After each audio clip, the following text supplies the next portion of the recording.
133 দেশের প্রতিযোগীকে পেছনে ফেলে সৌদিতে বিশ্ব কোরআন প্রতিযোগিতায় প্রথম নুরুদ্দিন জাকারিয়া।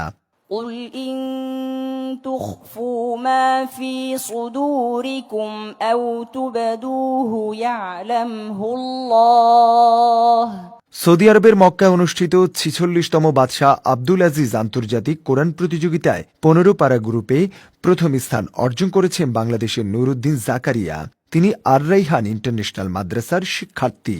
বিশ্বের 133টি দেশের 334 জন প্রতিযোগী অংশ নেয়া 6 দিন ব্যাপী এই প্রতিযোগিতায় কোরআন মুখস্থ, তেলাওয়াত ও বিশুদ্ধতার উপর ভিত্তি করে বিজয়ীদের নির্বাচন করা হয়। 5টি বিভাগে মোট 50 জন বিজয়ী নির্বাচিত হয়েছেন। এবার প্রতিযোগিতার মোট পুরস্কার ছিল 1,26 লক্ষ সৌদি রিয়াল। নুরুদ্দিন জাকারিয়ার এই অর্জন বাংলাদেশের জন্য গৌরব বলে মনে করছেন আর রাইহান ইন্টারন্যাশনাল মাদ্রাসার পরিচালক মুফতি কারি আব্দুল কাইয়ুম মোল্লা। বিশ্বজয়ী কোরআনে হাফেজকে বরণ করে নিতে প্রস্তুত বাংলাদেশ।